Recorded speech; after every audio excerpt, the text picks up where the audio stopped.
I came from. I was born and raised in Chicago. I was, a son of an immigrant. She came to America from Mexico when she was 15 years old by herself. So talk about the hard work ethic, never quit, the tenacity to win. I owe that to my mother. Ever since I was little, I always wanted to be in the military. That was my dream. So all I had to do was survive 4 years of high school. And my senior year, I convinced the teacher to change my F to a D so I can go to the military. Thank you, Mr. Bukowski. That really helped out, So I joined at 17, turned 18 in basic training. What an experience. Loved it. My first duty station was Fort Carson, Colorado. Got there in 1990. I met my beautiful wife. Married her. Of course, she fell in love with me instantly. I was able to reinvent myself. I'm a bad boy from Chicago here in Colorado Springs. She fell for it. So we've been married 22 years. A result of that marriage, I have two beautiful kids. I have a 20-year-old daughter. Just the instill of working hard and being independent. She is on her own. She lives in another state away from us. She's paying for her own college and pays for her own car, apartment, everything. She's amazing. So proud of her. We also have a 13-year-old, Cameron.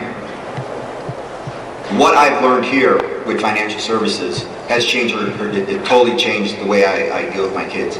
My 13-year-old daughter, before we came here, she had to put 2 weeks of her earnings into the bank. So we went to the bank and deposited $300. So my 13-year-old makes $200 every 2 weeks. Isn't that amazing? It's not, some of you don't make that. Right? My kid's a money-making machine.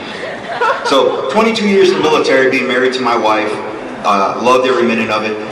But she sacrificed and the kids sacrificed. I was not home.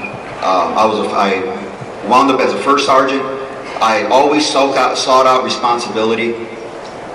I always rose to every challenge. Everyone told me I couldn't do it, and I did it. So I knew I was going to get out of 20 years. In 2010, 2011, I was deployed to Afghanistan.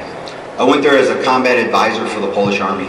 And again, a great experience, but you're so entrenched to being a military soldier, you just assume the house is being taken care of, the kids are being taken care of.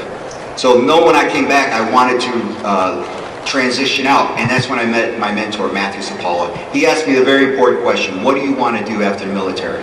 Typical answers, this, maybe a job. He goes, no, what do you want to do? What is your lifestyle going to be? I answered it, typically what we say here. He said, well, how are you going to get there? Didn't have the answer. He goes, look, if you're willing to be coachable, if you're willing to put away your ego as a first sergeant, be coachable, I'll show you how to live that lifestyle. I said, Matt, what do I got to do? Just do what I tell you. Awesome. Military people, we make great employees, right? But we just have to transition into that. So this was my transition, right? Matt talked about high identity. He goes, you're a leader. You put 22 years in here. Be a follower for a little bit of time. You'll become a leader again, but this time you're going to lead and change people's lives forever. 2, this is not a 100% commission job. This is 100% performance-driven job. So if I work hard, I'll get paid. Number 3, get the spouse involved. My spouse was so supportive the whole time I was in the military, especially when I was deployed. But in business, I was able to look her in the eye and say, wife, you will never work for another person again. I will support you. You'll be in my business. And never again when everyone's going to have their thumb on our forehead, we're going to live this lifestyle because we sacrificed so everybody else can have this opportunity, so we're not going to waste it. Thank you very much.